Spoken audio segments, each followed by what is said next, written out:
தடயம் செய்திகள் வாசிப்பவர் ரிக்ஷிகா ஜெகநாத். முதலில் தலைப்புச் செய்திகள். பருத்தித்துறையில் பாரிய கவனஈர்ப்பு போராட்டம். இளம் மருத்துவர் திடீர் மரணம். மட்டக்களப்பில் சம்பவம். இரட்டை கொலை துப்பாக்கிதாரிகள் தொடர்பில் வெளியான தகவல். பனியில் உறைந்த காதல், வழங்கப்பட்ட தண்டனை.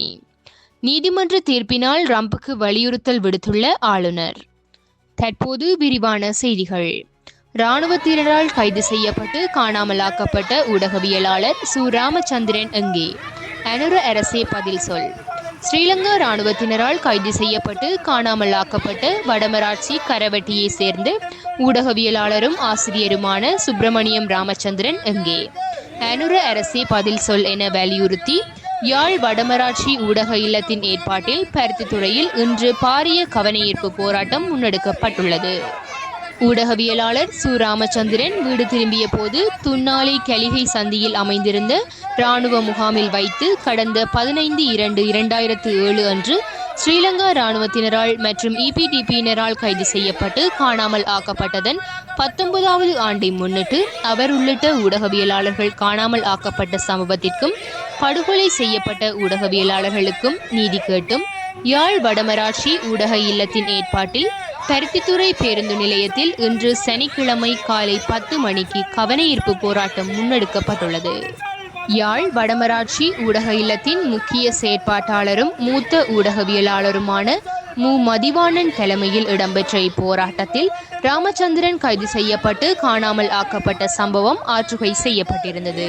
இதன்போது ஊடகவியலாளர்கள் வலிந்து காணாமல் ஆக்கப்பட்டோரது உறவுகள் P2P மக்கள் பேரெழுச்சி இயக்கத்தின் இணைத் தலைவரும் சிவகுரு ஆதீனகுரு முதல்வருமான தவ திரு வேலன் சுவாமிகள், பருத்தித்துறை நகரபிதா வின்சென்ட் டி போல் டக்ளஸ் போல், வெல்வெட்டித்துறை நகரபிதா MK சிவாஜிலிங்கம், கரவட்டி பிரதேச சபை உப தவிசாளர் தயாபரன், தமிழ் தேசிய மக்கள் முன்னணியின் செயலாளர் சே கஜேந்திரன், ஜனநாயக போராளிகள் கட்சி தலைவர் சி வேந்தன், குரலற்றவர்களின் குரல் வெல்வெட்டித்துறை பிரஜைகள் குழு, பருத்தித்துறை வர்த்தகர் சங்கம் உள்ளிட்ட பொது அமைப்புகள், சமூக மட்ட அமைப்புகளின் பிரதிநிதிகள், உள்ளூராட்சி மன்ற உறுப்பினர்கள், அரசியல் கட்சியினர் என பலரும் பங்கேற்றிருந்தமை குறிப்பிடத்தக்கது.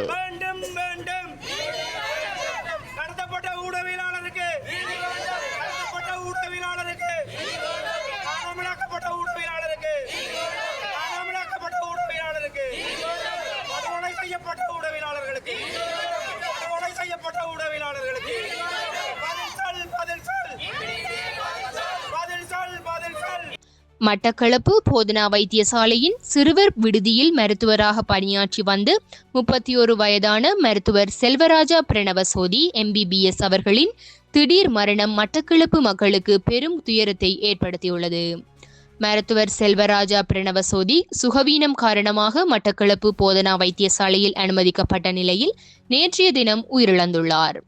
அம்பாறை காரதீவை புறப்படமாக கொண்ட மருத்துவர் செல்வராஜா பிரணவசோதி மட்டக்களப்பு அரசடியில் வசித்து வந்துள்ள நிலையில் மட்டக்களப்பு வைத்தியசாலையில் சேவையாற்றி வந்துள்ளார்.